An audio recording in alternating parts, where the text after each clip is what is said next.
reconciliación y la verdad histórica. Y agradecer a José Antonio Alcaide el poder estar hoy en este local del Casino Militar de Gran Vía de Madrid. Invitaros a participar activamente con la asociación a través de nuestra página web www.verdadhistórica.org, divulgando y apoyando las diferentes campañas. La última campaña que hemos tenido la semana pasada, hemos tenido 40.000 firmas. ¿Vale? Quiero resaltar eso. Entonces os convino a que nos ayudéis y nos apoyéis. Si no nos unimos todos, los subvencionados de la memoria histórica van a reescribir y cambiar la historia de España y destruir todos los monumentos y vestigios que son parte de nuestro patrimonio cultural y artístico de todos los españoles. En la actualidad todavía quedan más de 2.000. Queremos desde la asociación y como reconocimiento entregar en este acto un troquel original del primer servicio postal a José Enrique Bonilla Gómez por su buen trabajo y disposición en el desarrollo informático de nuestra página web. José, por favor.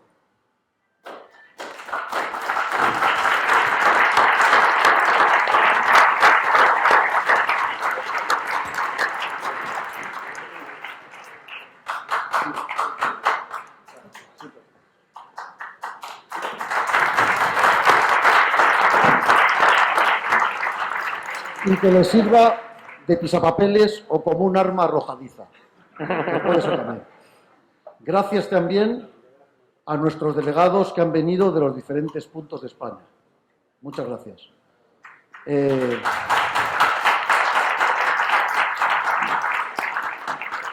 Es el momento de actuar y decir no a la nueva ley de memoria democrática, por lo que os pido que en la medida de vuestras posibilidades colaboréis con nuestra causa. Frente a la memoria histórica se impondrá la verdad histórica. Y paso la palabra al moderador y tocayo Javier García Isaac. Gracias. Gracias.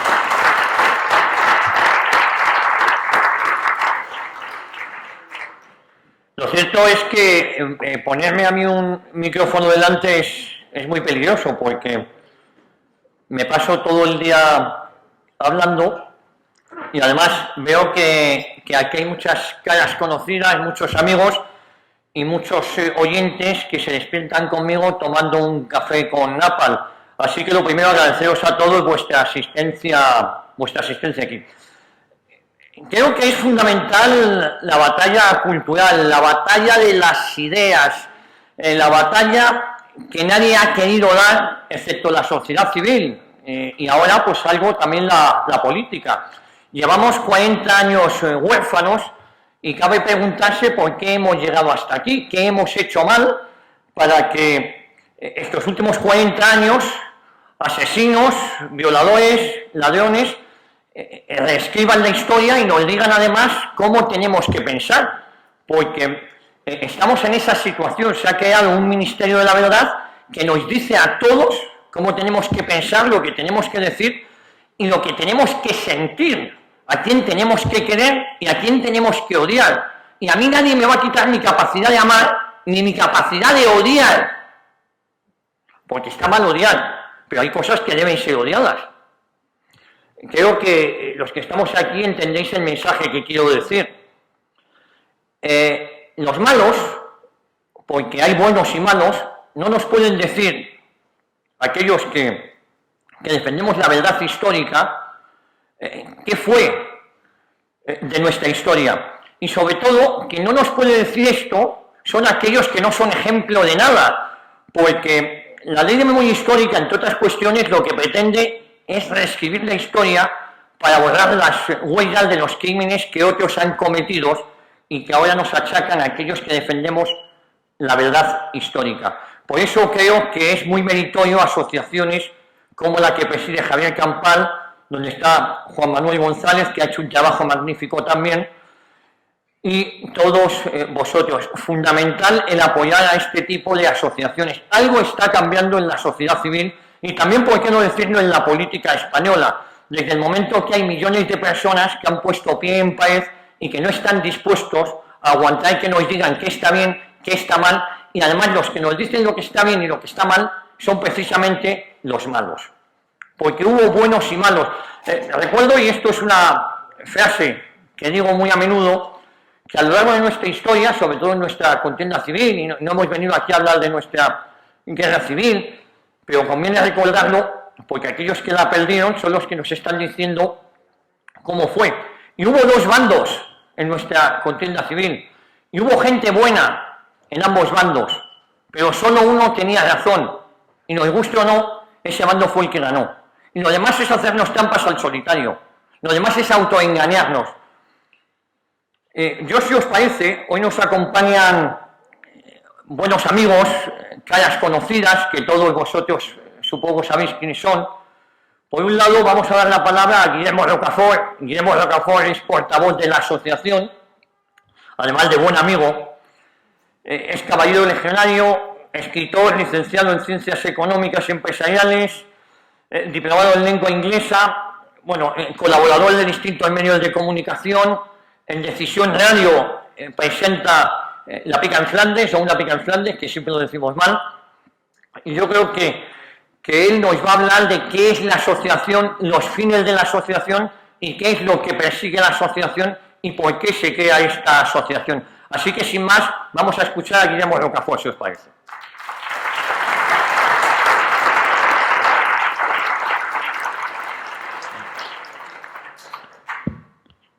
Muchas gracias, Javier, por esta presentación. La verdad es que estoy muy satisfecho de estar esta, vamos a decir, extraña tarde en Madrid. Llevamos estos días con este clima, pero realmente es muy emocionante ver cómo se ha suscitado una gran respuesta popular a este evento, que yo creo que va a marcar un antes y un después. Esta asociación surge en un momento especialmente importante, en el cual pues ha habido grupos de resistencia con importantes victorias, pero el objetivo es dar un paso a la ofensiva judicial, a la ofensiva jurídica, por supuesto, y a la ofensiva social, ¿no? Llevamos, como bien ha dicho mi querido amigo José Luis, 40 y tantos años sufriendo todo tipo de ostracismos, de humillaciones, y viendo cómo, de alguna forma, no, digamos, parecía que estábamos en desbandada, en retirada, ¿no? Y pues han conseguido importantes victorias. Esta asociación ha conseguido yo creo que la más meritoria es haber parado las profanaciones que se iban a cometer en el Valle de los Caídos. Lo ha conseguido esta asociación, y además fue una noticia que además se comentó con toda normalidad en los platós de las televisiones generalistas más importantes, la Asociación de Reconciliación y Verdad Histórica. Es decir, es un hito. Es decir, lo que hay que evitar en este caso es la profanación del Valle de los Caídos, que la tenían perfectamente programada, y además es que les ha pillado de imprevisto. O sea, realmente están absolutamente descolocados. Por lo tanto, hay que reconocer sobre todo la labor de coordinación que ha tenido Javier Campán, nuestro presidente, para el cual pido un gran aplauso porque está trabajando muchísimo.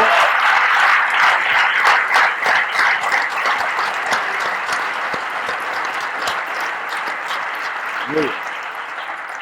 Muchísimas gracias. Es importante reconocer la labor meritoria. Javier Campán es un gran coordinador, ha conseguido, digamos, unirnos a un grupo de personas pues que estamos cada uno en otras asociaciones, y ha hecho esa labor de catalizador, ¿no? Hay también entre nosotros otra importante figura de lo que es esa lucha jurídica, que es Francisco Zaragoza. Francisco Zaragoza es el que ha ganado el primer pleito ya contra Largo Caballero, y pido un aplauso para él.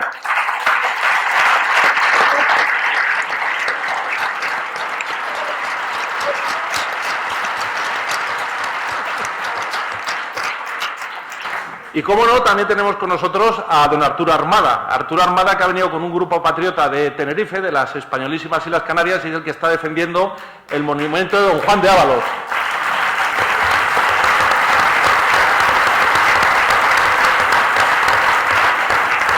Y también tenemos con nosotros a Linares, que se está haciendo loco, pero que le pido que se ponga de pie porque lleva la Asociación de Defensa del Valle de los Caídos.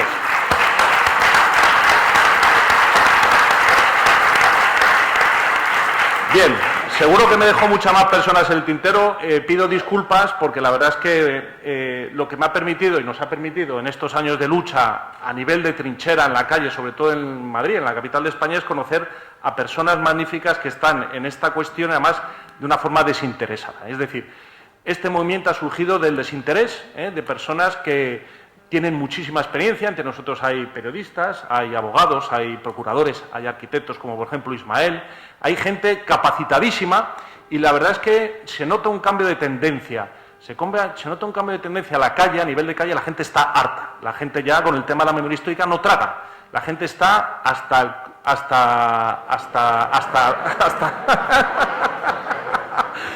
Bueno, entonces, a lo que voy. Los pleitos en Madrid, por ejemplo, además aquí muy cerquita, los pleitos en Plaza Castellano, en los juzgados de Gran Vía, realmente se han conseguido labores supermeritorias. Se ha conseguido la victoria en calles, Crucero Baleares, de a quien está con nosotros don Antonio Nadal, el mayor experto, que ha sido completamente laminado por defender la verdad, que es que el Crucero Baleares jamás bombardeó la desbandada. Esa es otra trola más, un fake de la izquierda, como otros tantos que al final se han convertido en mantras y que si no acabas de aceptarlo, pues eres, pues eso, una persona completamente fuera de juego, ¿no? Por lo tanto, esta asociación está haciendo una importante labor, sobre todo en la defensa de muchos de los monumentos que aún quedan, No solamente el Valle de los Caídos, que es el más paradigmático, sino también, por ejemplo, en la defensa que lo tenemos ahí, el Arco de la Victoria, que también se está cayendo, ¿no? Es decir, esta asociación surge con la finalidad de, básicamente, defender la historia de España. Nosotros, como bien ha dicho mi amigo José Luis, asumimos que hay una guerra civil, pero es una guerra que, de alguna forma, hay que superar esos enfrentamientos. La izquierda ha apostatado de su espíritu de reconciliación, ese que nos vendieron en la transición como aquellos que venían a hacer tabla rasa y todos juntos como hermanos, ¿no? Como canta la canción, nada más lejos de la realidad. La izquierda se dedica, junto con toda su cúpula batasuna y izquierdista, a laminarlo todo. Entonces, es muy importante, y nos va a hablar ahora Fernando Paz, el campo de la memoria histórica. ¿Por qué? Porque lo que están haciendo, y hay que reconocerlo desde hace ya 40 años, es adoctrinar a la juventud, ¿no? Por lo tanto, nosotros tenemos que hacer, y esta asociación está implicada en ello, en ese esfuerzo pedagógico de ver que solamente la reconciliación y la verdad va a permitir a España darle un horizonte de futuro. Y como somos patriotas, pues estamos en esa tarea. Llevamos y hemos llevado distintas asociaciones que hemos citado muchísimos pleitos, como digo, de forma desinteresada, y la verdad es que cuando uno hace bien las cosas, cuando las explican los medios de comunicación, cuando se los explicamos a los jueces nos hacen caso y nos dan la razón.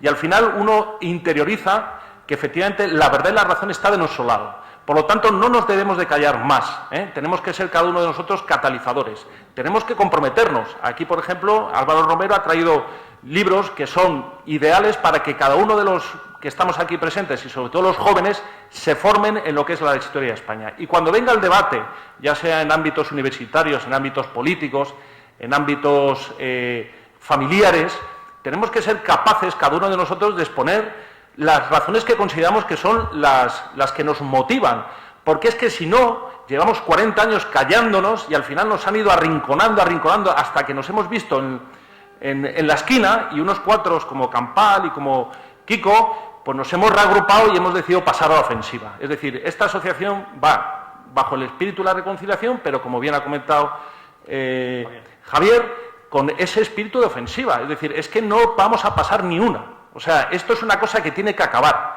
Esto tiene que ser un clamor popular. La gente tiene que estar harta, ¿sabe? Y la gente tiene que saber explicar las razones, Por lo tanto, yo estoy muy contento, desde luego, de estar aquí, de haberme dado la oportunidad los organizadores de esta asociación, y como portavoz yo estoy encantado siempre de participar en medios de comunicación, exponer las razones, y sobre todo también hay que dar ánimos. Hay que dar ánimos a Javier Campal, a Kiko, a todos los que estamos aquí, porque nosotros llevamos encima una pesada cruz, Llevamos años con un brutal desgaste, que la gente no se da cuenta, pero cuando tenemos que ir a juicios y tenemos que ir a pleitos y encima tenemos, digamos, obligaciones profesionales y familiares, estamos a veces caos, estamos groguis.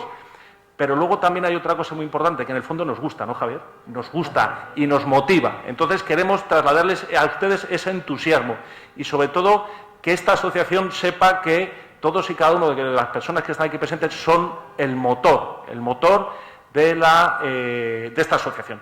Estamos en un momento importante, han surgido fuerzas políticas nuevas que lo están haciendo bien, que tienen, yo creo, en este campo la memoria histórica, las ideas bastante claras, y hay que darles un voto de confianza y, desde luego, nosotros nos coordinaremos, y esa es la filosofía, en esa tarea conjunta que yo creo que nos tiene que unir a todos de acabar con esta historia de la memoria histórica. Es decir, tiene que haber, como dicen ellos, de tolerancia cero. No admitimos más divisiones, no admitimos más chiringuitos de memoria histórica, no admitimos más subvenciones. Estamos hartos. A partir de ahora, el mensaje que tiene que recibir la sociedad española es que los tiempos han cambiado, la política ha pegado un viraje importante, yo creo que muy interesante, y desde luego hay que ser, en este sentido, absolutamente radicales, pero en el buen sentido de la palabra. O sea, no puede haber convivencia ni tolerancia con estos grupos memorialistas que estamos viendo que lo único que vienen a sacarnos el dinero.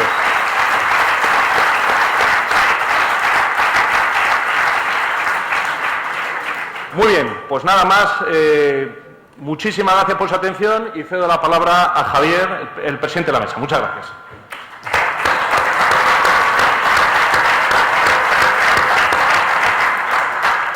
Muchas gracias, Guillermo. Ahora nos va a dirigir unas palabras, nos va a hablar Fernando Paz.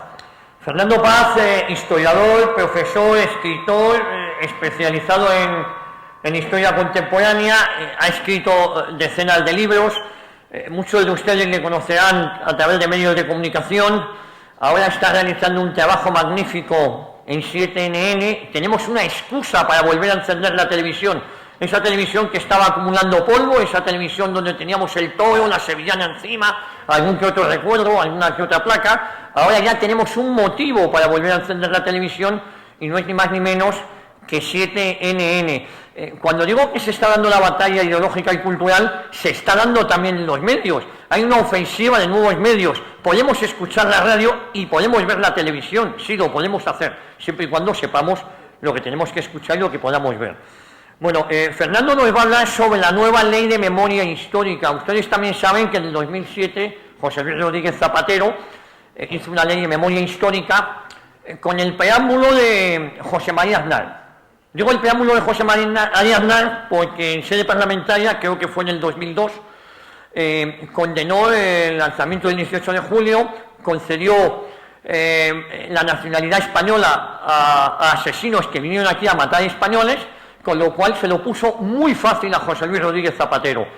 Luego vino Mariano Rajoy con una intención de cumplir sus promesas. Tanto es así que es una línea roja que un grupo político le pida que derogue la ley de memoria histórica de un partido que fue fundado no por 1, ni 2, ni 3, sino hasta por 7 ministros de Franco. Bueno, pues para el Partido Popular es una línea roja el derogar la ley de memoria histórica. Se está preparando la nueva ley de memoria democrática y como en España somos tan grandes, tenemos 4 leyes, 20 presidentes, 20 gobiernos, tenemos también 20 leyes de memoria histórica en cada autonomía y, como no, en las 2 ciudades autónomas. Fernando Paz nos va a hablar de hacia dónde vamos con la nueva ley de memoria democrática, porque encima es curioso que lo llaman democrático. Nos dicen cómo tenemos que pensar y sentir y a todo esto lo llaman democracia. Por cierto, hoy el presidente Sánchez ha hecho un alegato al golpismo. Ha dicho que no va a permitir que gobierne una opción que decidan o voten libremente los españoles. Él o Europa no lo van a impedir. Y no solo lo ha dicho por España, lo ha dicho también por Francia y por Italia. Con lo cual estamos en una situación, me atrevería a decir, de no retorno, si no nos ponemos firmes, si no nos ponemos serios. Fernando, adelante.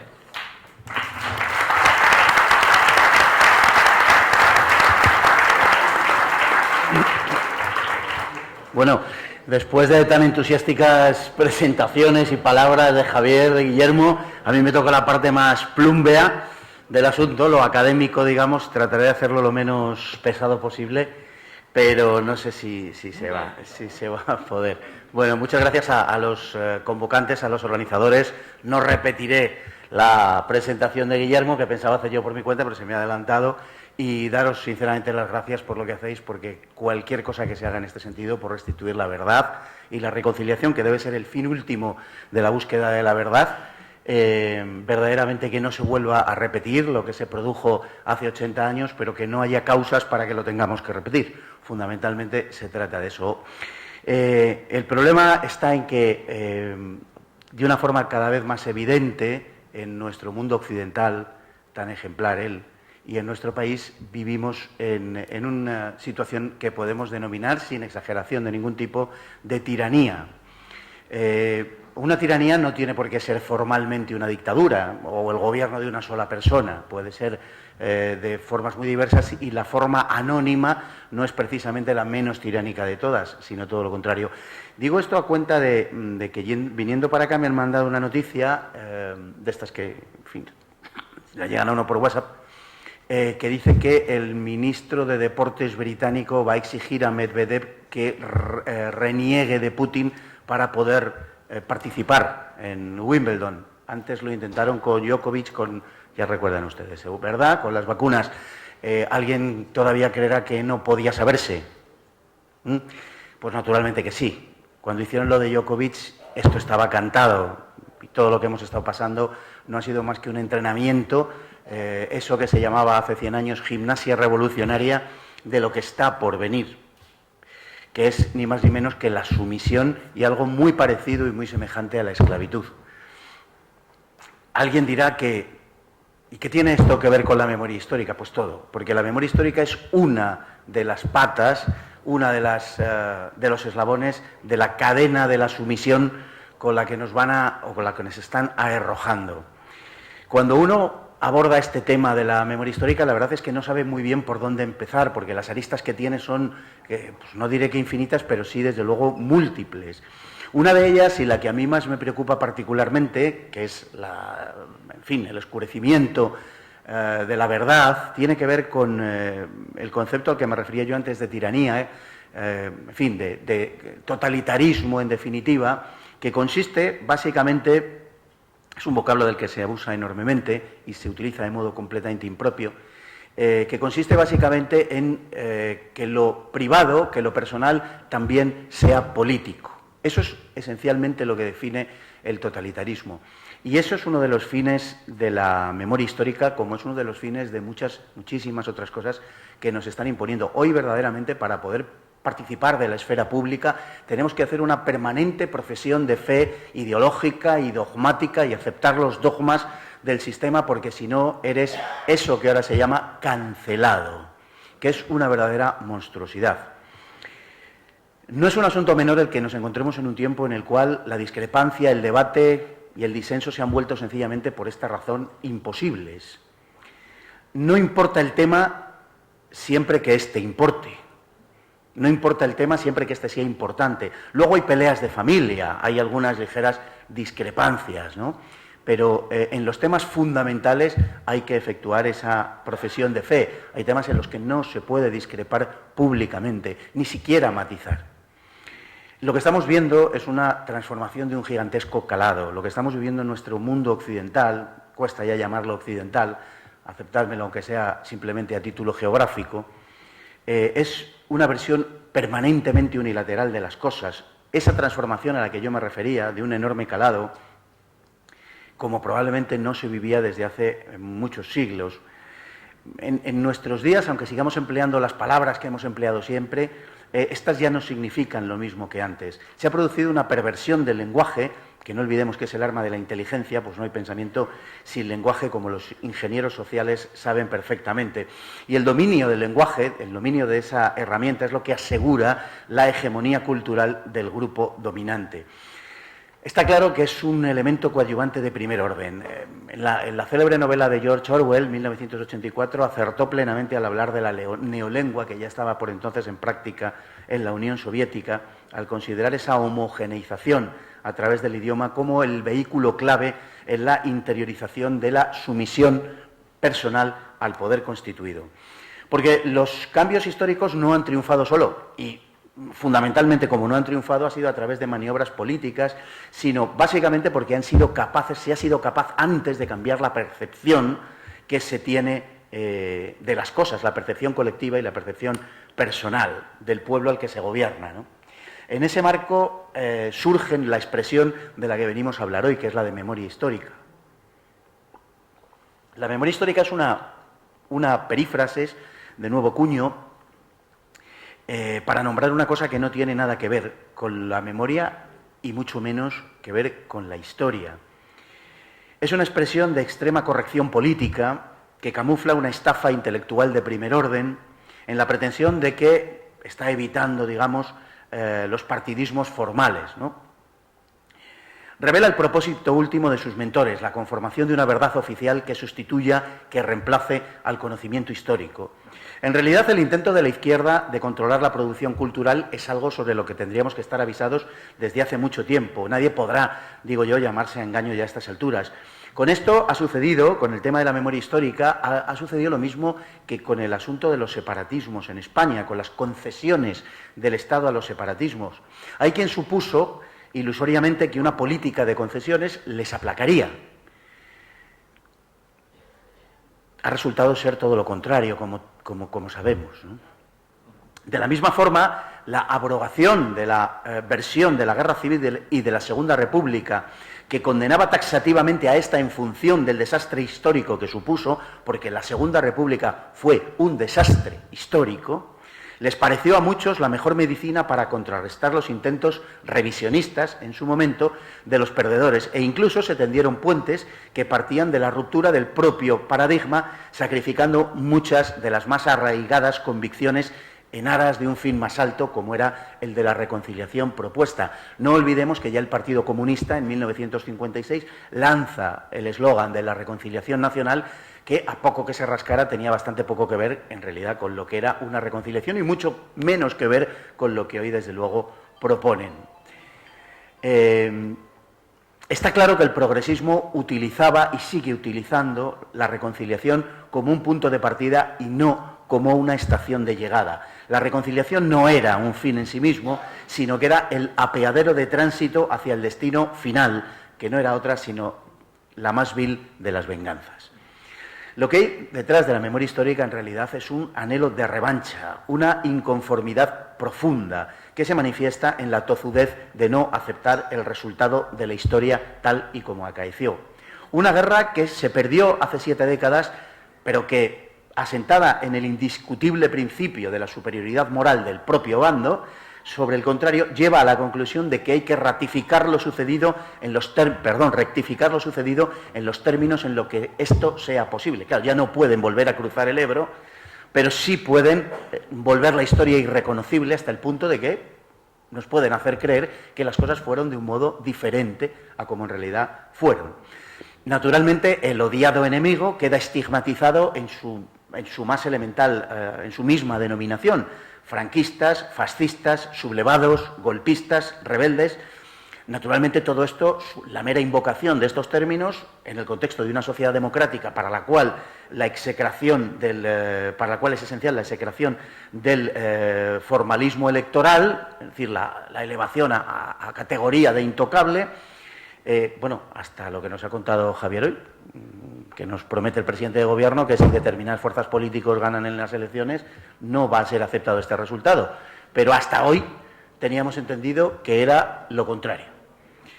En fin, esa mera enunciación del enemigo pues les hace simplemente repulsivos. La realidad es que el bando que ganó la guerra civil jamás se denominó a sí mismo ni fascista, ni franquista, ni nada que se le parezca. Se denominó nacional. Y como tal, también fue denominado, incluso en los meses finales de la guerra y después de la propia guerra civil, por los derrotados. Fue un bando que era nacional porque quiso ser nacional y porque era verdaderamente nacional. En cambio, el otro bando, que se autodenominaba republicano, ofrece muchas más dificultades a la hora de ser denominado de esta manera. Bien, pues porque prácticamente nadie de entre quienes componían las tropas que combatieron durante la Guerra Civil Española se denominaba republicano, o muy pocos de ellos lo hacían. La mayor parte se reconocían como anarquistas, comunistas, socialistas o, en fin, nacionalistas del más diverso pelaje. Pero este tipo de denominaciones, naturalmente, tiene una función exorcizadora que comienza por satanizar al enemigo, quien termina por convertirse en una especie de mal difuso e innombrable. No habrá, en consecuencia, ningún tipo de inmundicia que no se pueda decir acerca de ellos. Las mayores de las barbaridades que quepa imaginar se han dicho sobre los que formaron parte del bando nacional y, naturalmente, sobre todo ellos, la figura de Francisco Franco. La condena de quienes formaron en el pasado contra ellos, naturalmente, lo que supone es automáticamente su elevación, su propia elevación a los altares. Lo más curioso de este asunto es que ellos lo hacen desde la envoltura en la bandera de un legalismo que resulta difícilmente creíble en la pluma de quienes en tantas y tantas ocasiones manifiestan no ya un desprecio olímpico por esa misma legalidad, sino que saludan entusiasmados muchos de los numerosos asaltos que los suyos han perpetrado contra la legalidad a lo largo y ancho de los meridianos y paralelos del globo terráqueo.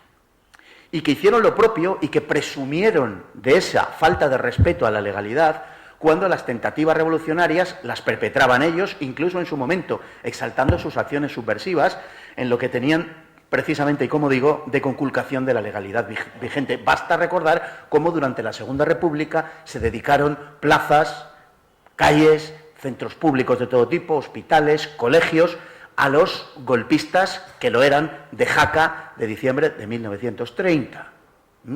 Que recibieron la consideración incluso públicamente de mártires de la República. Eran militares golpistas, condiciones ambas que no retrotrajeron a la República de su más alto reconocimiento.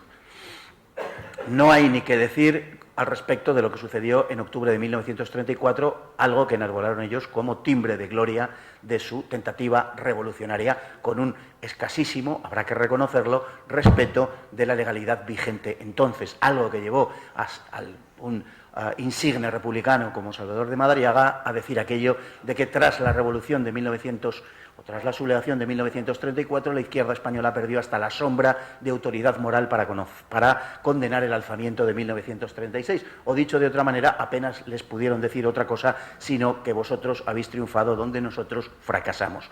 Pero digamos que la valoración moral en cuanto y en lo que tiene de respeto de la legalidad podría ser visto de una manera semejante. Naturalmente que no, porque quienes se sublevan contra el gobierno en 1936 lo hacen contra una legalidad que estaba liquidada. Empecemos por reconocer esto, además de que era una legalidad ilegítima, puesto que había nacido de un pucherazo electoral como hoy es ampliamente conocido. Pero si queremos ponernos estupendos y decir que en los dos casos se produjo una revolución o una sublevación, admitámoslo y digamos que la del 34 le ha restado, como digo, como decía Madariaga, toda sombra de autoridad moral para condenar ningún otro golpe de absolutamente nadie.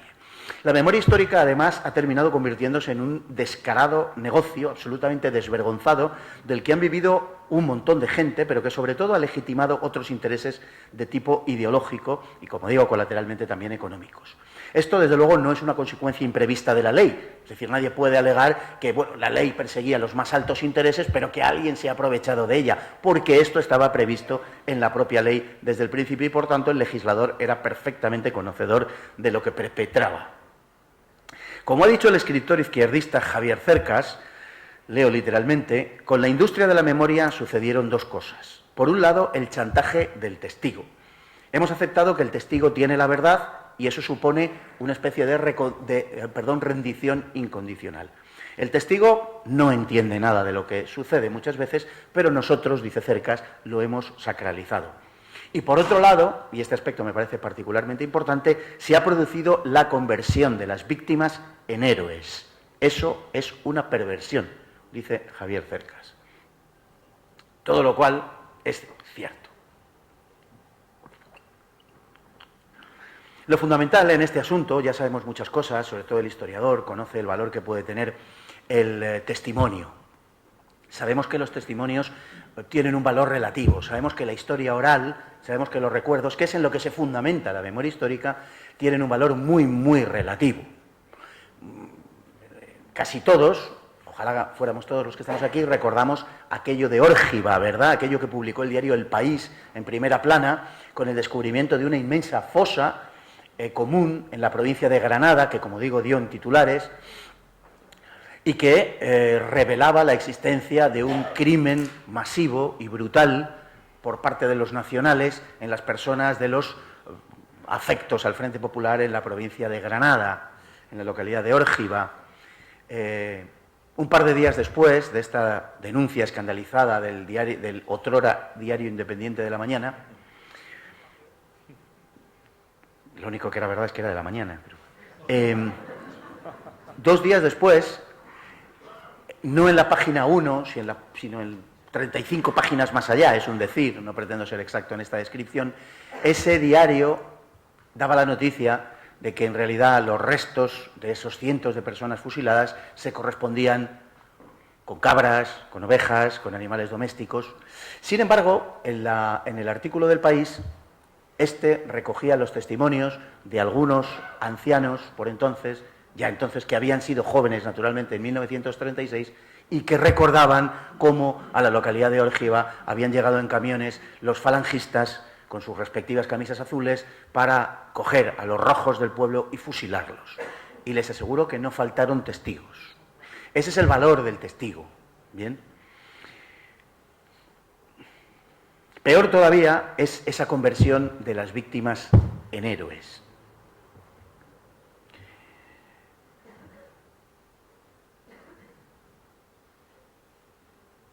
El problema está en que los Javier Cercas han contribuido enormemente a que las cosas hayan llegado hasta este punto. Han terminado convirtiendo la historia en un cómic o en la excusa para un bestseller y, en definitiva, en el recurrente guión de una generación cada día más ignorante. Pero estábamos diciendo que la memoria histórica era un concepto y un instrumento totalitario, que era un término del que se usa y abusa con generosidad y que poco tiene que ver con la mayoría de las cuestiones a las que se aplica. Sin embargo, tiene que ver mucho el término totalitario con la Ley de Memoria Histórica, porque una de su fundamental característica es aquello que se decía en la Unión Soviética cuando iban desapareciendo personajes a los que se borraba de las fotos y se sustituía por otros. El que lo pagó en mayor medida fue Trotsky, ¿verdad? Pero hubo otros, como Buyarin, que también desaparecían, y había que enmendarlo en las bibliotecas de la Unión Soviética.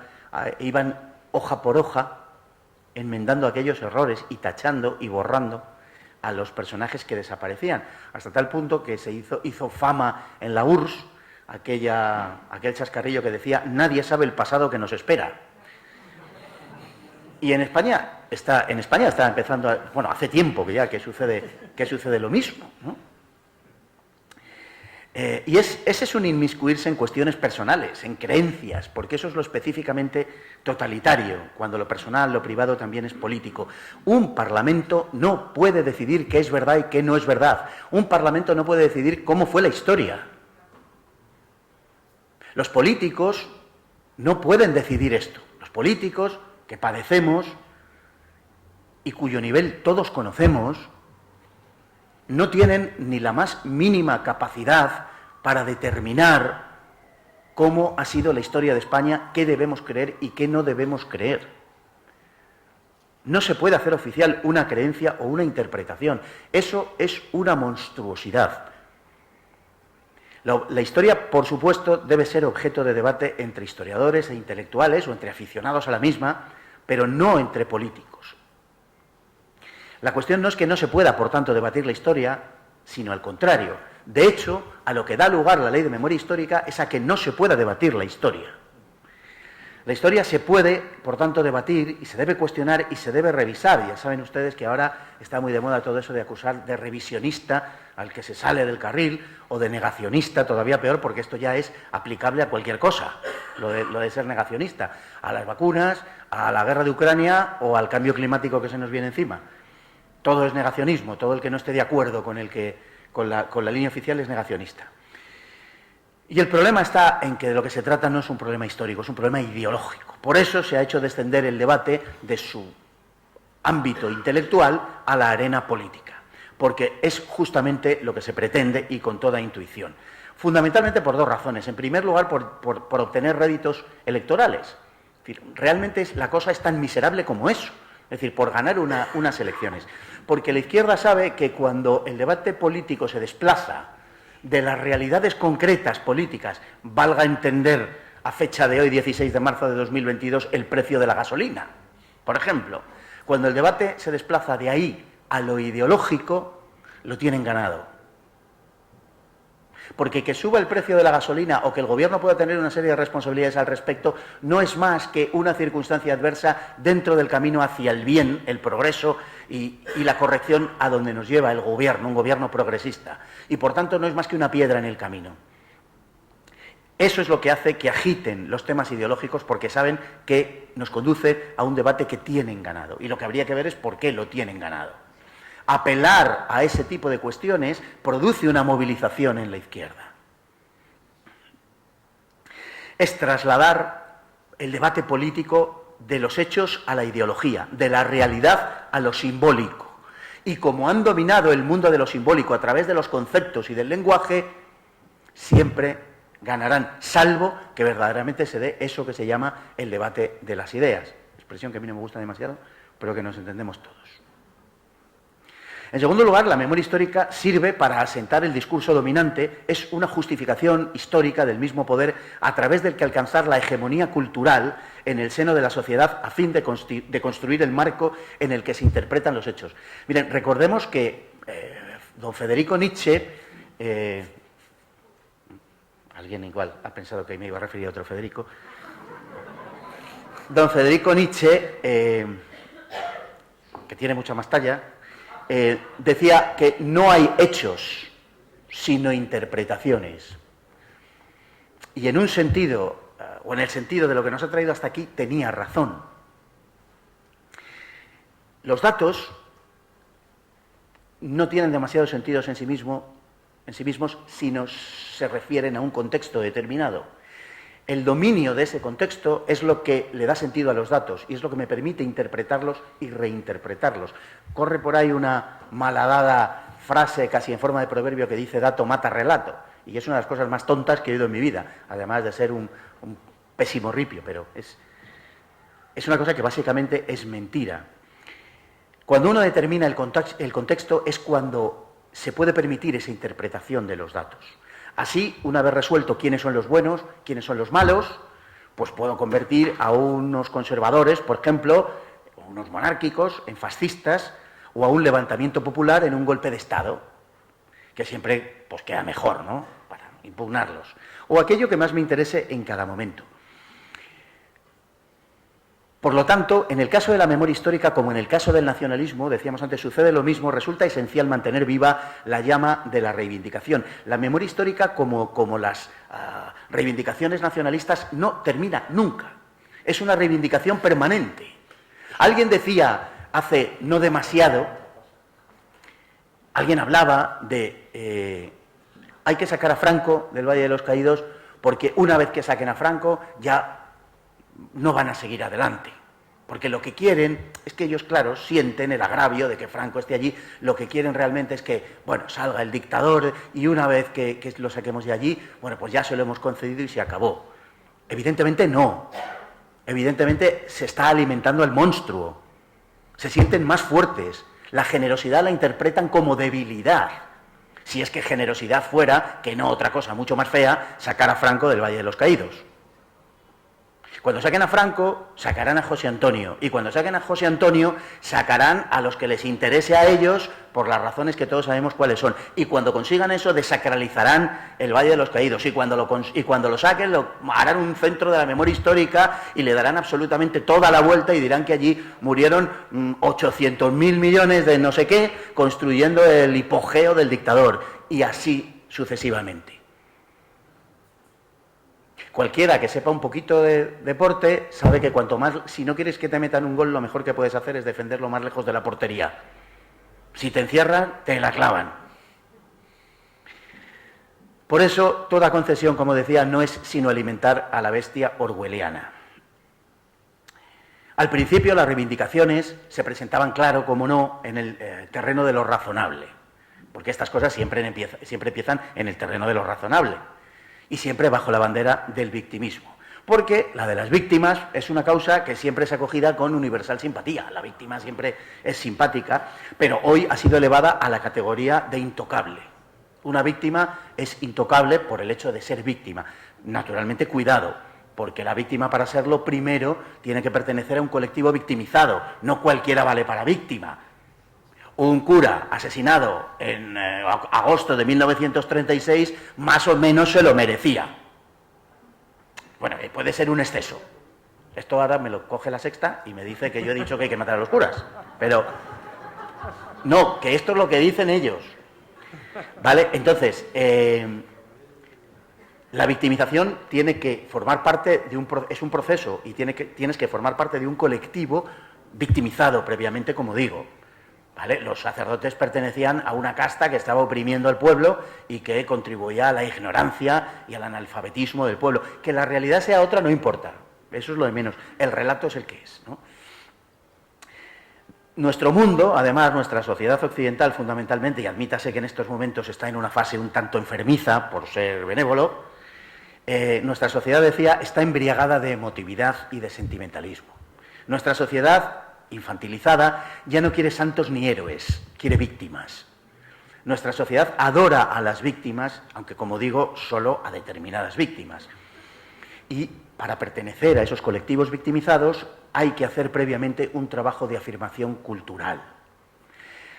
Hay que construir un marco ideológico previo explicativo, porque si no, no vales para víctima. Hay que señalar con claridad quiénes son los buenos y quiénes son los malos, cuál es la causa justa y cuál no lo es. Y en la construcción de ese marco, naturalmente, se produce una transformación de la realidad histórica, porque ellos sí han construido el marco que les interesa.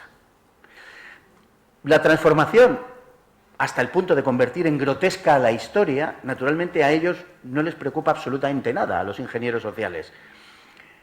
La verdad histórica no importa nada, puesto que, para empezar, naturalmente que ellos saben que mienten, por lo menos los maestros, los discípulos, los que ponen el cazo, probablemente no tengan ningún interés en saber si es verdad o es mentira, son indiferentes a la verdad.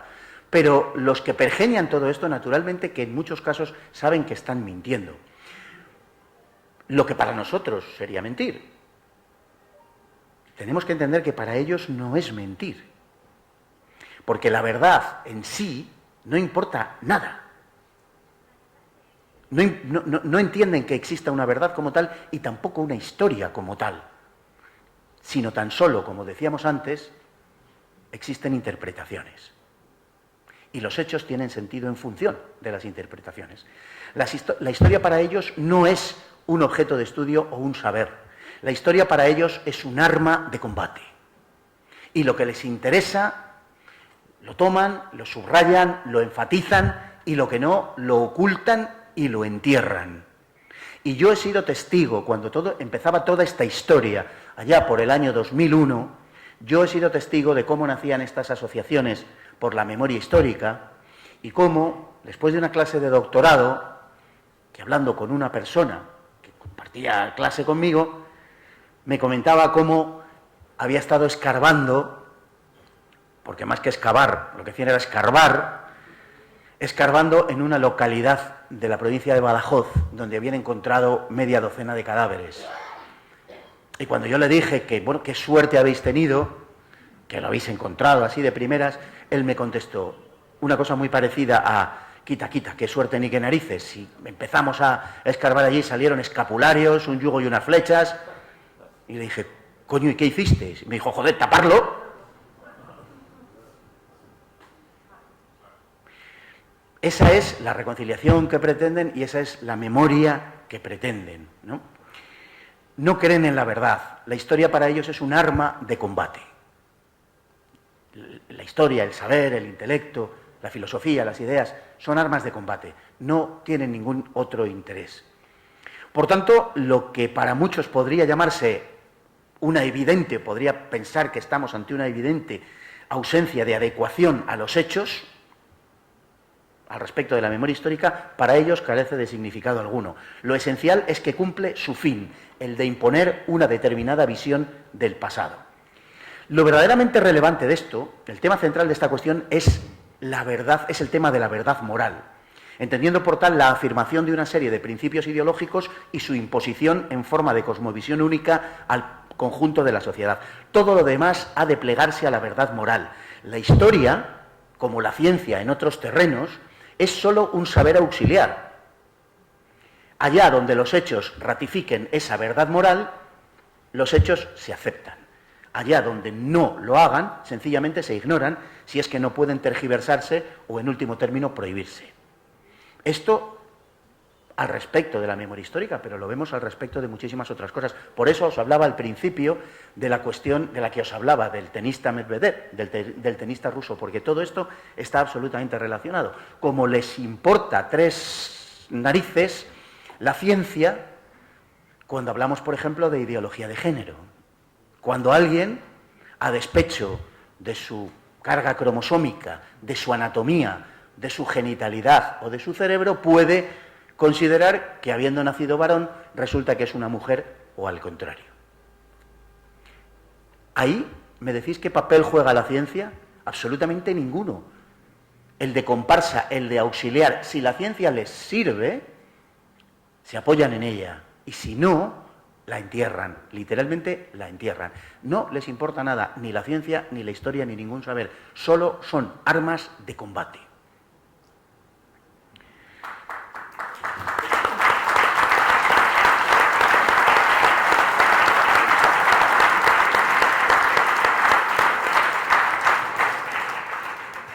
La tergiversación histórica es completa. Y así la Ley de Memoria Histórica se retrotrae, habéis de saberlo, hasta el 18 de julio de 1936, y ni un solo día antes.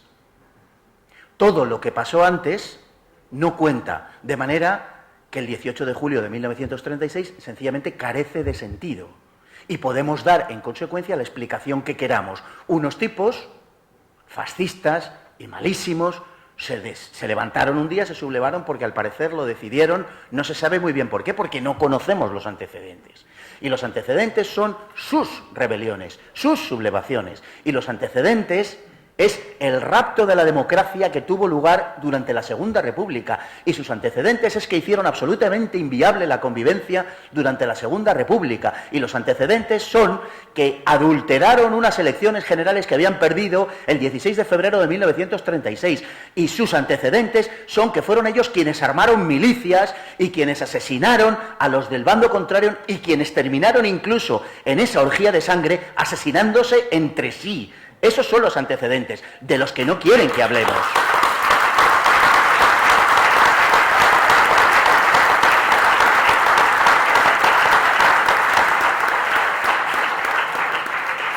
Mirad, la historia de la Segunda República conoció un número mayor de sublevaciones contra el régimen establecido que ninguna otra forma de gobierno en España, salvo el de Isabel II. Y que no eran sublevaciones del mismo tipo, que eran rebeliones, la mayor parte de las veces, puramente palaciegas para cambiar de gobierno. Por cierto, donde los militares eran utilizados por los políticos para dar esos golpes. Golpes que solían dar, por cierto, lo que era la izquierda de entonces, los progresistas. Porque a doña Isabel II le gustaban más los moderados. En política.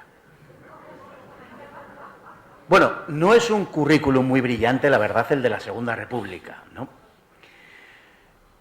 Podemos empezar con las tres rebeliones las tres revoluciones anarcosindicalistas, la revolución del conjunto de la izquierda en 1934, que es muy curiosa, porque es verdad que hay un golpe en agosto del 32 de la derecha, un golpe absolutamente minoritario, un golpe prácticamente ridículo en Madrid y en Sevilla, que dio Sanjurjo, y al que no se sumó prácticamente nadie, mientras que al golpe del 34 se sumó toda la izquierda.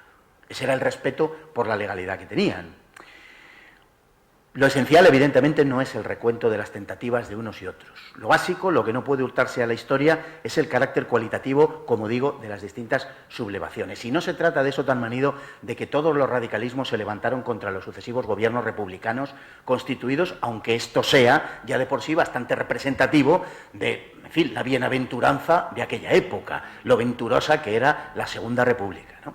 Donde la Constitución estuvo prácticamente todos los días suspendida de agosto del 33 hasta julio del 36, durante 3 años. No hubo de facto Constitución, donde el gobierno podía actuar al margen de la Constitución y podía encarcelar a la gente de forma arbitraria, donde la ficha de José Antonio Primo de Rivera, la ficha policial, figuraba como detenido por fascista. Díganme qué categoría jurídica es la de fascista.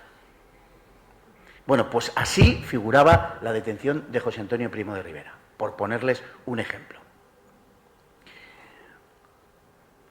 ¿Cómo no llegaría a ser la Segunda República, los gobiernos, el gobierno del Frente Popular, cómo no llegaría a ser que incluso algo tan temeroso, tan miedoso, tan medroso como la derecha española terminó sublevándose?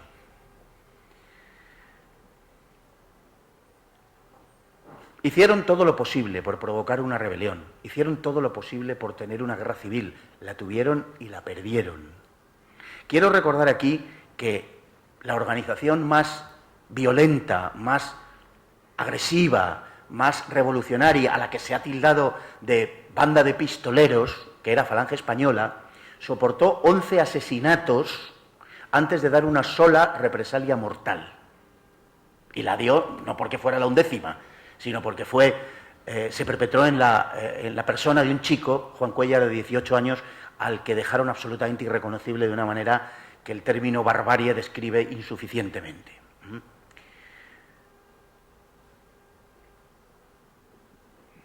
Con ser mala, la ley de memoria histórica, vigente hasta ahora, podía llegar a ser peor. Y en eso es en lo que están ahora mismo, en hacerla peor.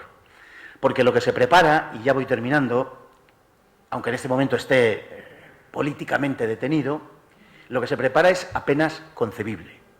Se trata de una ley que requiere de una, y esto hay que reconocerlo, de una notable capacidad de perversión moral e intelectual. Una perversión que en el nombre del pluralismo, porque la ley lo recoge, pretende imponer una versión unilateral de la historia, que en el nombre de la reconciliación persigue implacablemente a unos y colma de honores a los otros. Es una ley radicalmente contraria a la humanidad y a la libertad, que prevé, y no es ninguna exageración por mi parte, la quema de libros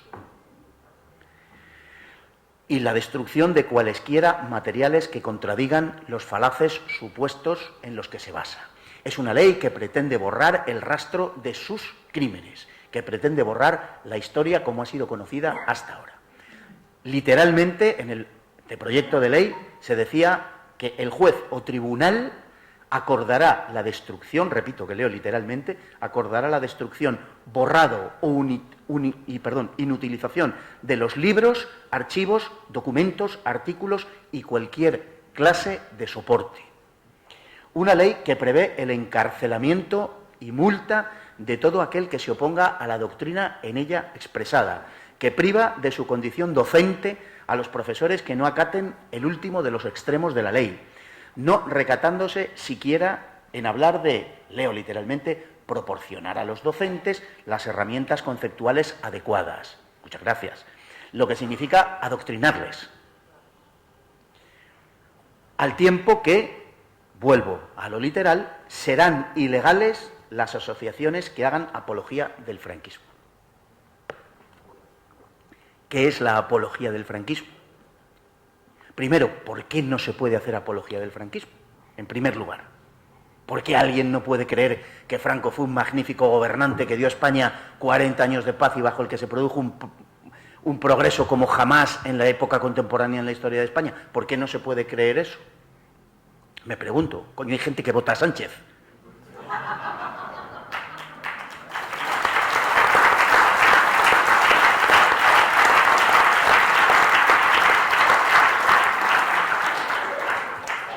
Pues no se podrá decir, supongo, aunque está redactado de una manera deliberadamente ambigua, no se podrá decir que el crecimiento español durante los años 60 fue el mayor de su historia, que España era el segundo país en crecimiento del mundo, que España era el primer país en crecimiento industrial del mundo, que España vivió la mayor transformación de su historia. Júzguese como se quiera, pero la mayor transformación de su historia.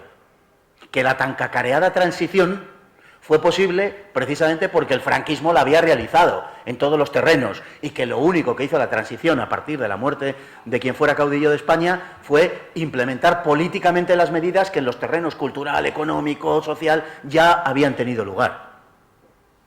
Que esa asimilación de España a Europa se había producido, algo que no vivíamos desde la época de Carlos III, que había fracasado durante todo el siglo XIX, mientras los intentos liberales de procurar una industrialización a partir del sector privado fracasaba y a través de una acción determinada por el poder político con plena conciencia. Bueno, decir esto, que es una realidad de lo que sucedió, supongo que es apología del franquismo. El funcionario que vote contra la aplicación de un supuesto contemplado en la ley y por ello resulte en el bloqueo, es decir, cuando en un ayuntamiento un concejal se oponga en una votación, su voto sea decisivo para que no se aplique algún artículo de esa ley, fíjense en lo que os estoy diciendo, será objeto de pena de prisión de 1 año y 6 meses a 4 años. Y de multa de 12 a 24 meses y con la pena de inhabilitación especial para empleo o cargo público y para el ejercicio del derecho de sufragio pasivo por tiempo de 9 a 15 años.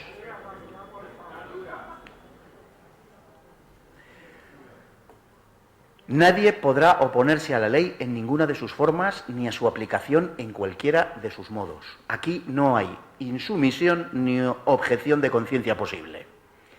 Los incumplimientos graves tendrán, además, multas añadidas de 10.000 euros y no se podrá exhibir ningún elemento contrario a la memoria histórica, interprétese esto como se quiera. Quienes enaltezcan o justifiquen por cualquier medio de expresión pública o de difusión el franquismo serán inhabilitados especialmente para cualquier profesión u oficio que tenga que ver con la educación en el ámbito docente, como digo, deportivo o de tiempo libre. O sea, no podrá ser ni monitor de los Boy Scouts porque dijo un día que Franco era un tío con 2 cojones, pongamos por caso.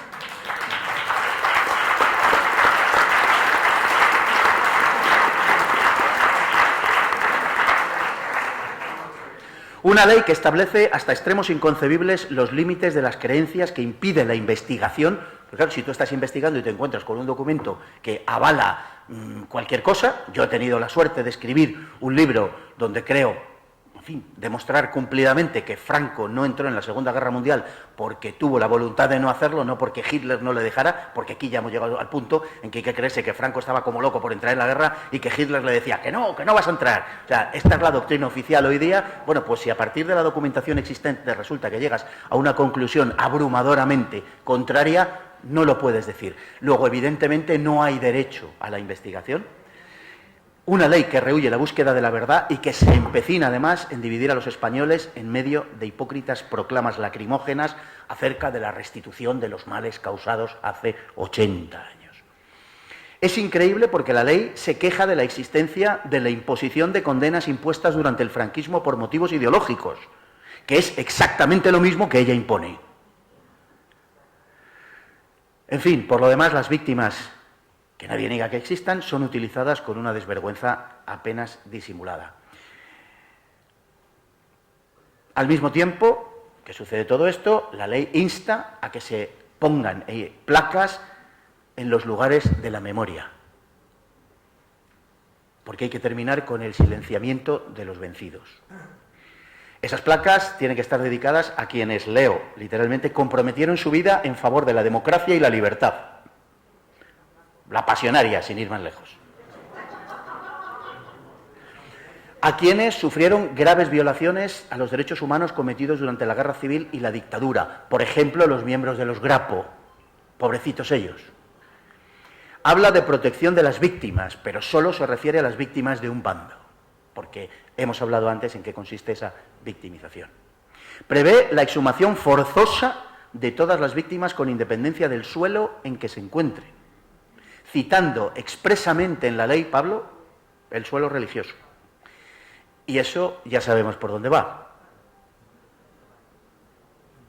Las víctimas son aquellas que hayan luchado por los derechos y libertades del pueblo español, que es, por lo visto, por lo que luchaba el Partido Comunista, el Partido Socialista Obrero Español bolchevizado y la CNT, FAI. Se declaran nulas todas las sanciones y condenas de quienes lucharon por la democracia, el régimen anterior republicano, o bien pudieran acogerse a la actual legalidad constitucional.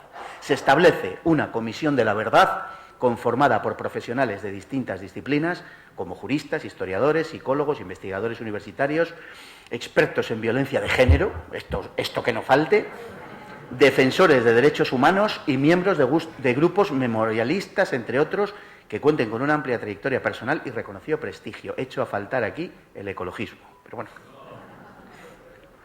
Los comisionados habrán de cumplir, atención, con la cuota paritaria. Y propone la ley incluso saltarse en determinados supuestos, con la excusa de la reparación a la víctima, la ley de amnistía de 1976-77. Esa ley que impulsaron ellos y que aprobaron fundamentalmente ellos y que aceptó la derecha en 1977, que les exoneraba a ellos. Naturalmente el objetivo es acabar con el Valle de los Caídos en el nombre del pluralismo, la reconciliación, la paz y la democracia. Se crearán un sinfín de organismos que vigilen, como por ejemplo el Consejo de la Memoria y el Centro Documental de Memoria Histórica, que estarán encargados de vigilar que nadie se mueva un milímetro de la aplicación de la ley. En fin, ya termino simplemente diciendo que esta ley es la consecuencia de las actuaciones de la izquierda española y de las omisiones cómplices de la derecha española. Porque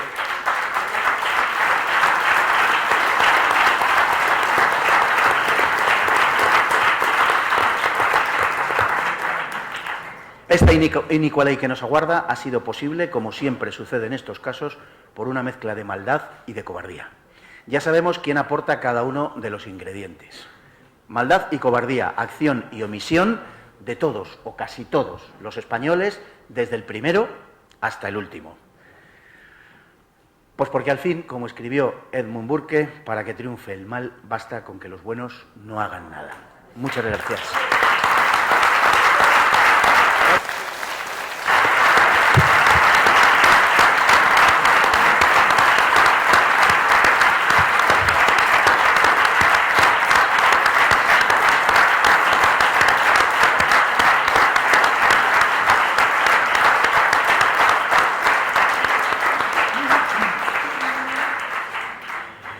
Nunca ha habido voluntad de reconciliación. La reconciliación para ellos es volar la cruz del Valle de los Caídos, la más grande del mundo, y la reconciliación pasa por llamar a la estación de Atocha, Almudena Grande, aquella que decía lo mucho que gozaban las monjas cuando eran violadas por sus milicianos.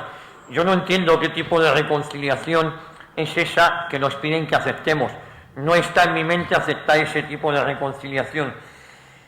Fernando sabe mucho menos de deporte, porque él es del Barça y eso le inhabilita para hablar de ese tipo de cuestiones. Por lo demás, muchísimas gracias, Fernando.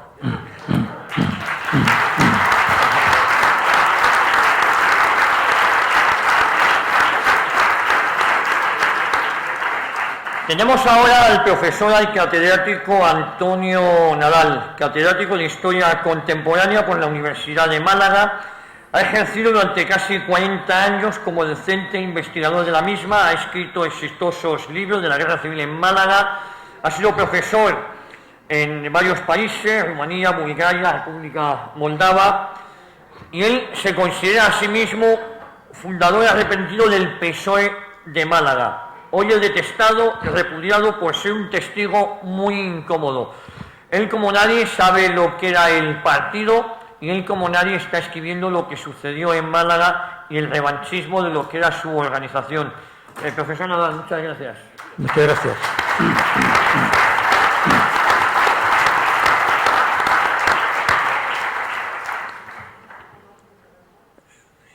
Señoras y señores, muchas gracias a quienes me han precedido tan brillante e insuperablemente en el uso de la palabra. Muchas gracias a Javier, con el que he mantenido una intensa relación telefónica, claro está. en los últimos tiempos.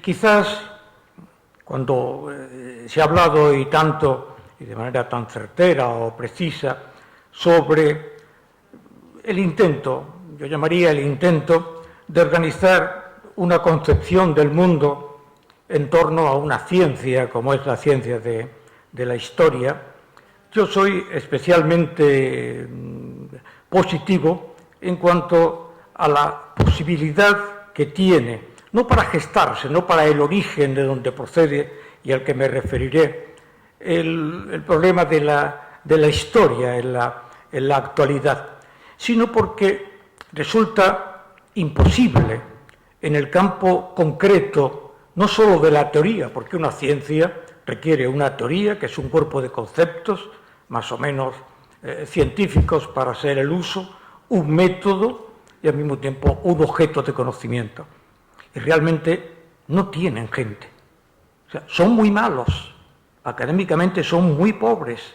Este es el problema. En la Junta de Andalucía, la Comisión de Memoria Histórica está constituida por una jueza para la democracia, una experta en género, 2 antifascistas, cuya definición jurídica efectivamente se sale de cualquier principio, incluso de Smith, y finalmente 2 profesores del PSOE, pero que como les da vergüenza normalmente no existen. Y es que son muy malos, son muy flojos. O sea, hay 30 años en la historiografía española en la que se ha escrito sobre la virtualidad del heteropatriarcado aplicado a los conceptos cognitivos de la explotación de la mujer en el mundo supremo de la conciencia irrealizable, que es como el pozo sin fondo de un abismo, hojas navegadas en la noche que no se ven porque no se perciben. Entonces, son muy malos, pueden ser muy perversos, pero para ser perversos hay que gozar de cierta capacidad teórica para poner en marcha un procedimiento. Es cierto que cuando empezamos los jóvenes profesores en 1973-74, había que desempolvar, había que sacar adelante un montón de objetos históricos que eran desconocidos en la historia. Nosotros habíamos estudiado mucho sobre Carlos IV, sobre Fernando VII, pero por las circunstancias comprensibles no habíamos llegado nunca a 1868 en España, ni habíamos llegado nunca estudiando hasta la Primera Guerra Mundial. Y evidentemente había nuevos objetos de la historia a los que acercarse. Y entonces, efectivamente, hubo que recurrir a la historia del movimiento obrero, a la historia de los grandes movimientos sociales, a la historia de la República, en definitiva, a lo que es la ciencia de la historia, la variada ciencia de la historia, los distintos mecanismos que funcionan, porque la historia es causística. Por eso a mí lo de la ley de memoria democrática me trae un poco sin cuidado, porque todo esto supone cambiar un gobierno. Y eso no se sostiene ni dentro ni fuera de España. Es sencillamente ridículo. Es que no hay posibilidad de yo que por mi provecta edad di formación del espíritu nacional, que además era voluntario. En la formación del espíritu nacional yo leía Machado, yo leí Los Campos de Castilla, yo leía Miguel Delibes, yo leía Camilo José de Cela. Sí, había una diversificación que en este momento los grandiosos personajes como el actual... Claro, el problema es que yo lo conozco a todos. Y claro, el secretario de Historia de la Memoria, que era amigo mío, supongo que ya no lo será porque es obvio, todos ellos jamás estudiaron la guerra civil, jamás. Ellos se dedicaron al republicanismo de final del siglo XVIII, después le han aparecido 5 o 6 libros, bendito sea Dios, porque han publicado 5 o 6 libros de los que me consta no tienen ni idea. Pero claro, todos ellos tienen que hacerse de la memoria porque tienen que justificar al menos su nombramiento. Pero claro, en 1976 estábamos 2 o 3. Era cuando íbamos al archivo de la masonería y el comunismo en Salamanca y tu entrada en el archivo decía cabo de guardia, porque estaba la Guardia Civil bajo el control y te encontrabas a Martínez Bande en el Archivo Histórico Militar. Es decir, era un mundo donde la desorganización de los archivos se compaginaba con algo que no tienen ellos, que es la intensidad, el fervor, la obligación moral de estar al servicio de lo que entonces era la apertura de un proceso histórico que en España era completamente desconocido y que empezamos, por eso yo sé lo que es, yo sé a dónde hemos llegado porque procedemos del principio, porque abrimos una vía de conocimiento, pero al mismo tiempo que abrimos una vía de conocimiento y entramos en la vida política, teníamos un objetivo, que era la democracia. Cuando requeríamos que hubiera libertad para determinados aspectos en Cataluña, nunca supimos que estábamos protegiendo a un grupo de supremacistas catalanes ridículamente hostiles, irreparablemente estúpidos. Nunca sabíamos que estábamos recurriendo a este mundo. Cuando yo, que he coincidido en los sitios más desagradables del pasado con los vascos, yo he conocido a la gente de ETA con 19 años en las cárceles. No sabían leer ni escribir. Su único objetivo era estudiar euskera y estudiar cómo se tiraba una bomba superando el cuartel de la Guardia Civil, y en las cárceles nos juntábamos todos y un grupo aparte cuyo único objetivo era cómo se colocaba una bandera con el peso adecuado para que no pudiera quitar la Guardia Civil. Y no te hablaban ni por tu nombre, porque yo era de Granada. Y entonces, es que, sinceramente, aquello pasó. Y lo bueno que tiene la historia, lo apreciable que tenemos los historiadores, es que estamos obligados a manejar el tiempo, a ordenar el tiempo, y el tiempo de la memoria se acabó. El tiempo de la memoria se acabó porque la expresión, solo la simple idea de que una persona pueda ser detenida, valorada produce risa. Además, todo eso, en un momento de votaciones se cambia la estructura y todo eso desaparece de manera absoluta, siempre que se esté dispuesto a desaparecer. Y ese es, claro, es el otro gran problema. ¿Quién está dispuesto a que desaparezca este sinsentido que carece de cualquier rigor o de vigor internacional? No es posible que se hable de cualquier planteamiento y a ello se le una el epíteto de género, porque ese es el sujeto de la historia. El sujeto de la historia que nosotros descubrimos con toda la maravillosa beldad de la juventud fue la lucha de clases, y aplicamos los sistemas económicos deterministas al origen del movimiento social. Y ampliamos después los grandes movimientos sociales y las ideologías y los procesos religiosos cuando la religión era el centro del orbe, de la naturaleza o de los principios morales, implicaban una aceleración al cambio histórico. ¿Cuál es el sujeto de la historia en la actualidad? De acuerdo con uno de los supuestos intelectuales o politólogos, el sujeto de la historia es un trans menor, mujer, sobre el cual hay que fundar todo un sistema social, y como objeto, como sujeto de la historia no es la clase obrera, no son los movimientos sociales, no son las grandes rebeliones ideológicas, son los trans. Claro, ¿es posible discutir sobre eso? No. Son muy malos. No se puede, pero ¿cómo se va a discutir sobre eso?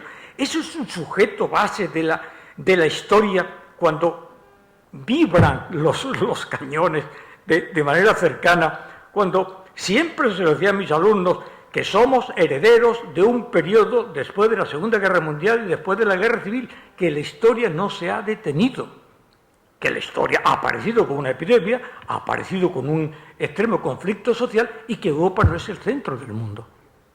Y efectivamente, Europa no es el centro del mundo ya, desafortunadamente, y aunque yo creo que las grandes expresiones culturales proceden de Occidente tiene que revitalizarse mucho para que podamos en un momento determinado oponernos de manera entre cultura y civilización, podamos oponernos a los todos aquellos elementos que procedentes de otras regiones, del Oriente, de los tártaros, etcétera, vienen a colonizar un sistema que es muy rico, porque desde el siglo IV antes de Cristo, la filosofía griega, la cultura, el Islam no ha dado nada. El Islam, entre otras cosas, porque está prohibido representar al hombre, representar la literatura, la filosofía. Occidente es la única parte esencial y fundamental sobre el que hay que extender la base para proyectarla como el símbolo de la reconciliación y verdad histórica. Yo creo que a partir de este momento, en caso que se funden, yo conozco los países del Este, conozco el Instituto para la Reconciliación y el debate sobre los crímenes del comunismo en Rumanía, conozco también en Polonia, conozco todas las actividades que se realizan en este campo en Bulgaria, y hay que conectar a estos tanto igual con América Latina. En todos los sitios se está trabajando intensamente, pero ruego que cualquiera lea los estatutos de cualquiera de estas instituciones, cuyo objetivo es mantener la memoria y estudiar mediante fuentes. Los historiadores somos prisioneros de las fuentes. Un historiador no puede decir, hubo 1000 muertos. No, un historiador tiene que decir los nombres de los 1000 muertos, si no se calla. Ese es el problema de la historia, que la historia es una ciencia social, es la más positiva de todas las ciencias. No es sociología, que se gastan 1 millón para determinar que los españoles prefieren el jamón de pata negra al jamón vulgar. Eso no hace falta gastarte 1 millón. Ni son los politólogos, que establecen grandes denominaciones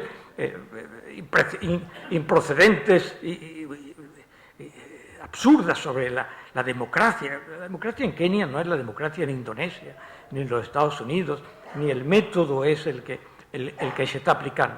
Pero hay que entrar en contacto con los grupos que se dedican a asimilar trabajo y que no pretenden que en todos estos países se implante una determinada forma de ver la historia. Quieren dedicarse a estudiar la peculiar situación de España. No existe otro país en el mundo como España. No existe. Cuando yo, que vengo del sur, y se comprueba todavía que el único lugar de la tierra donde se veneran y se gasta la Junta de Andalucía millones, y no exagero, en las brigadas internacionales. En este momento hay 2 o 3 exposiciones en Málaga, organizadas por la Diputación del Partido Popular, el Ayuntamiento del Partido Popular, la Junta del Partido Popular, el Partido Popular en sí mismo, algunos amigos y primos del Partido Popular, un tipo muy simpático de Ciudadanos que se llama Marín, que es un tío genial porque no sabe lo que dice, y además cuando lo dice es como un chiste gaditano, pero el problema es que el único sitio de Europa donde todavía se conmemora a las brigadas internacionales es en Andalucía. Y están ilegalizadas.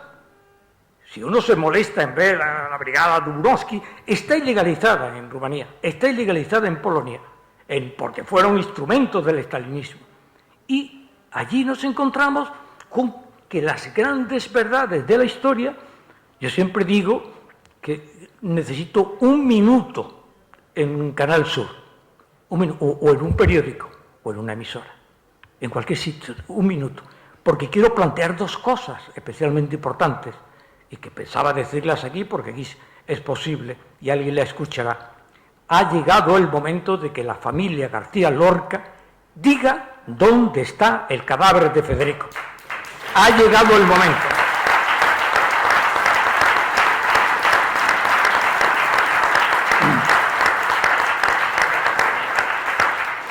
Antes de que las excavaciones de género y de memoria lleguen desde Granada a los Pirineos, que pueden durar 200 siglos excavando y bien remunerados por la memoria, tiene la obligación, como pasó con Catín, como pasó con los grandes asuntos de la historia, tienen que decir ellos dónde está enterrado García Lorca.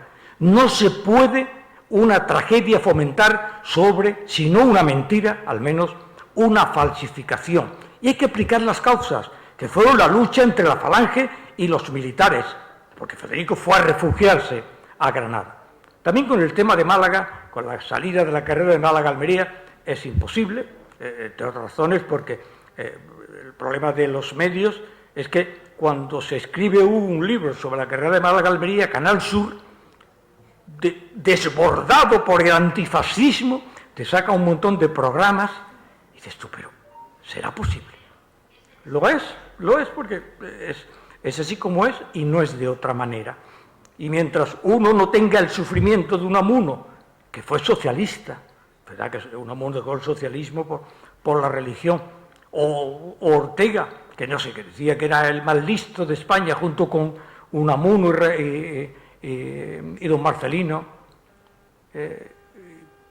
y dijo que Pablo Iglesias, el mayor, era uno de los máximos personajes europeos. Ortega y Gasset. Uno no se da cuenta cuando dice de Lenda es monarquía, no sabe la dimensión que a los 3 meses ya hay que modificar. Los intelectuales somos a veces más peligrosos, y permítaseme que me introduzca, más peligrosos que los políticos, porque sabemos quizás con más precisión y no estamos obligados a endulzar o a modificar nuestro mensaje. Hay otro tema que invalida lo de la memoria, y es que España es el único país del mundo donde no están desclasificados. No hay un solo documento desclasificado. Pues yo cuando voy por el mundo especialista en franquismo, digo, no. Estudioso de lo que algunos fantasmones como Preston o algunos grandes, que son estos días el ABC y el Mundo, que se han convertido en una especie de... Tienen una pléyade de historiadores, que no sé dónde han salido, pero deben ser magníficos, y claro, el primer objetivo es esa especie de anglofilia, en que siempre tienen que sacar a un historiador británico. En Málaga pasa igual, en Málaga centro, Gerald Brennan, la esposa de Gerald Brennan, una amante que tuvo al parecer, todo se reduce a nuestra...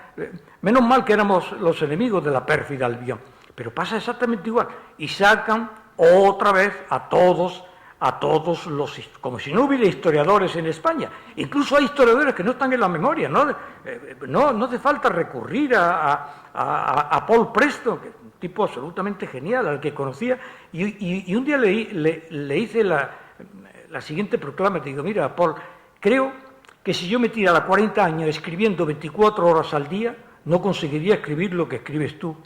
Digo, ¿cómo lo has conseguido? Hombre, la vida es así. Digo, bueno, eso es una canción, pero el problema es que no sé cómo tienes esa extraordinaria capacidad para producir libros, porque unos tenemos tirones aquí, otros tenemos que pagar a un señor para que te escriba. Digo, yo no sé cómo tú consigues.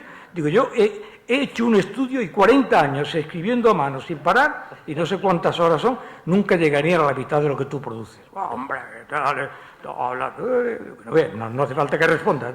No, eso no tiene respuesta. Pero hay que desclasificar. Es que no sabemos nada. No tenemos ni un solo documento de los consejos de ministros. No sabemos nada del pacto con los americanos, no sabemos nada del pacto para entrar en la ONU, no sabemos nada. Y lo insólito de los memorialistas es que llegan al poder y se dedican a tirar cohetes, pero no van nunca al tema central. Desclasifique usted los documentos que queremos saber. ¿Qué pasó exactamente desde 1935 hasta 1975, 1976? ¿Cuál es el problema? ¿Hay algún problema? Efectivamente puede haber algún problema, como ha dicho Fernando Paz. Uno de ellos es la política exterior de Franco, que no están dispuestos a dejarlo que se vea. Pero la política exterior de Franco, porque yo que tengo los grandes especialistas en política exterior de Franco, algunas veces lo he llamado porque tratan de explicar la política exterior. Y cuando ven que no se subraya la parte previa a la que iban a condenar la situación histórica, de vez en cuando empiezan a ver, va a entrar la guerra, no entra. Fuerzas en los Pirineos, no entra. Y parece como si estuvieran furiosos y de vez en cuando remiten nota nota, recuérdese que el fascismo... Digo, bueno, pero ¿esto qué tiene que ver con la política exterior y con la falange? Es decir, son muy malos, no tienen posibilidad de poner todo esto en marcha, no pueden poner en marcha la dinámica a través de los mecanismos de la enseñanza, porque es sencillamente absurdo y obligaría ni más ni menos a una batalla judicial tremenda en el que siempre predominará la libertad de expresión. Por eso, los grandes asuntos de la historia, como la salida por la carretera de Málaga-Almería, que de producirse los acontecimientos tal y como se explican, no hubiera habido menos de 40.000 muertos, hubiera sido un apocalipsis. Imaginar al Canarias, el Baleares, el Cervera, disparando bombas de 101 o 120 centímetros, más la Legión Cóndor, más... Claro, ¿qué se olvida ahí? Que el responsable de la caída de Málaga fue Francisco Lauro Caballero e Indalecio Prieto. Y están dispuestos a pagar, a encargar, a matarse para impedir que se sepa quién dijo para Málaga ni un fusil más, que fue Francisco Lauro Caballero. Y quien sacó, para favorecer al Partido Nacionalista Vasco en octubre del 36, sacó la flota republicana para la defensa de Bilbao, que fue Indalecio Prieto. Ahí se perdió la guerra, ahí se perdió el Estrecho y ahí se perdió Málaga. Y para eso hay que invertir millones de euros, como se hace en Andalucía, tristemente ahora con otro partido, para que despistar del verdadero origen de la causa. Y para ocultar que la caída de Málaga fueron ese mismo día, fueron encarcelados el subsecretario de la Guerra, el jefe del Estado Mayor Central, el jefe del Ejército del Sur del sur de España y el coronel jefe del Frente de Málaga. Más se pidió a las Cortes, que no lo aceptaron, el procedimiento para procesar al diputado comunista Cayetano Bolívar, y no fue posible. Pero si se hubiera producido así, hubieran sido entre 20 y 30.000 muertos, no menos. Y analizados los expedientes que se ven en Almería, son esquirlas, rotura de piernas, lo que se produce cuando uno sale. Y abandonaron, salieron huyendo de Málaga, y cuando fue el gobernador civil, decía, ¿dónde está? Han huido. Y claro, ¿quién determinó la huida? El coronel Kremen, el que había sido enviado por la Unión Soviética. Y se oculta la gran batalla que hubo en los aires de Málaga de la Legión Cóndor contra los Policarpo 1-15, que eran entonces los ratas, los aviones mejor preparados para la lucha. Todo eso se oculta y es imposible. No, o sea, es como cuando uno, como no tengo el lenguaje inclusivo, porque el lenguaje inclusivo, nosotros, ella, andaluza, vosotras, eso se pierde el 50% del lenguaje. Necesitas un minuto para decir todas estas cosas, porque es que sencillamente nadie lo ha oído. Por eso, repito, vamos y hay que recuperar la historia. Hay que recuperar la historia. Y la historia es la diversidad de posibles opiniones que pueden existir en torno a un tema, siempre fundado sobre las fuentes. Las especulaciones son hermosas, brillantes y dignas de encomio, pero el historiador, como siempre digo, si uno va al médico no le dice que tiene un pequeño dolor en la parte superior de la barriga, no, eso se llama duodenitis, no se llama un pequeño dolor. En consecuencia, hay que recuperar la historia, hay que entender que no pueden. Por eso es apasionante este momento. Porque hay una vía. Los intelectuales, yo defino a un intelectual siempre por la distancia que tienen con el poder. Un intelectual tiene que estar separado del poder. No tiene que acabar como Séneca, no está obligado a ello. Pero tiene que estar separado del poder, porque de esa forma, no es que sea un tipo molesto, pero casi. Entonces, debe estar separado del poder. Y esta línea de estar separado del poder ofrece no voy a decir una superioridad porque esa es una palabra a todas luces irrelevante, ni frases como a esta altura de mi vida, son verdaderas butades que significan casi nada para nadie, pero que todo el mundo las dice, y hay que recuperar la historia, hay que pedir la apertura de los archivos, hay que hacer con 30 años de historia prácticamente que desaparezcan, porque no hay miles de congresos donde la propia simbología te produce horror, las resiliencias, el género, tal, y naturalmente todo este tipo de planteamientos sencillamente lo van a intentar. Pero un mero cambio de gobierno y, no sé si rogarle a Dios, a la Virgen del Pompillo o a la patrona de Madrid, que el Partido Popular entienda que sea... Yo te iba preguntando, digo, el Partido Popular es que es un partido ahistórico, está fuera de la historia. O sea, es que hay miles de... ellos hablan de personal político. Tal personaje tiene más liderazgo que otro, pero eso interesa. ¿Cuáles son las líneas que van a...? Entonces, están fuera de la historia.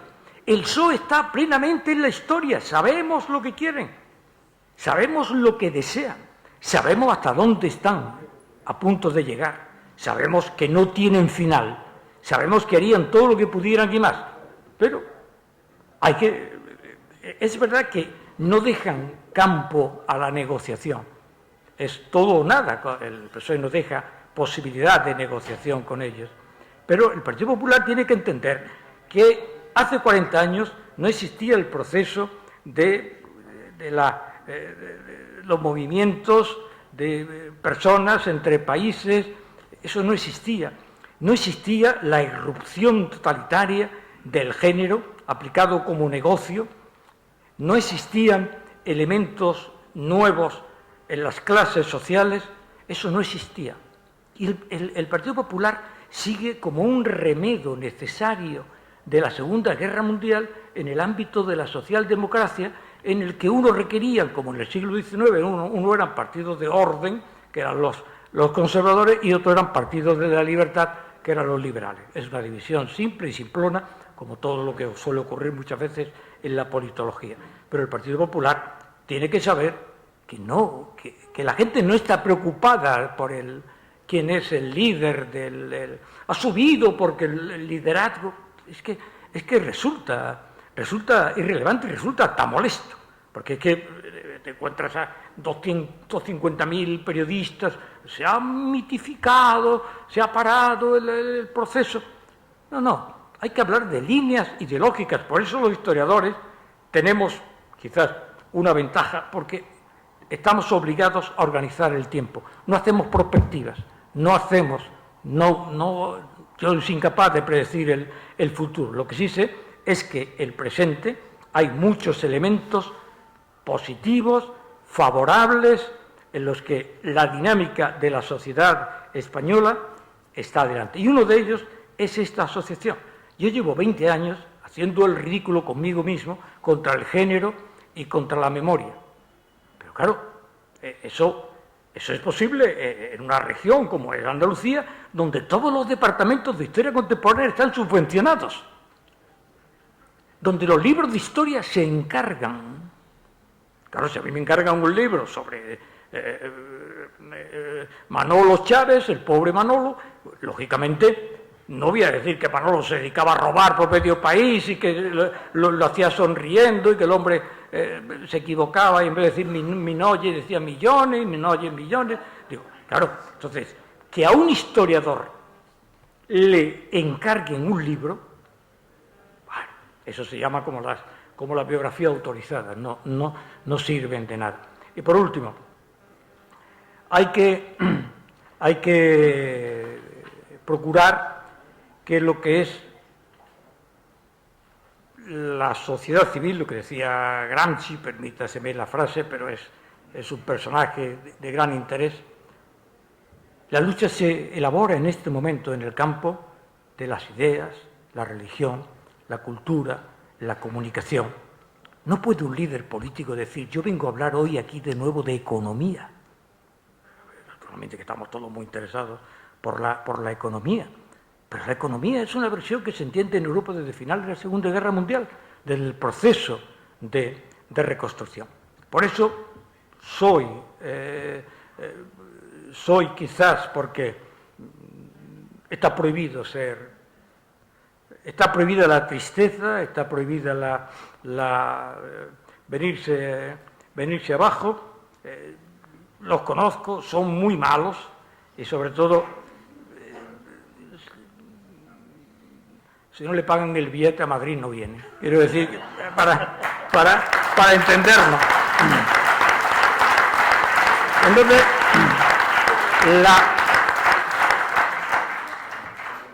la mística, ya la pasión, la fortaleza, no es que sea una identificación del ser español, sino que es la claridad que se avecina cuando uno comprueba que la situación de la historia y de la sociedad está en peligro y estamos moralmente obligados, políticamente convocados, aunque no pertenezcamos a ningún partido, y yo espero que la asociación lleve adelante todos los planteamientos en los que yo, lógicamente, no voy a decir modestamente, porque la palabra modestia ya lo usan un montón de ministras y ya la han deteriorado, en la que yo, con mi pequeña parte, voy a colaborar, aunque yo sea naturalmente un provinciano, porque cuando uno viene a Madrid, se arregla, se pone la corbata de los domingos, es algo digno los de provincia somos así, venimos a Madrid y es como si viniéramos como si fuera la feria del pueblo. De forma que mucho ánimo y saldremos adelante con esto y con otros proyectos.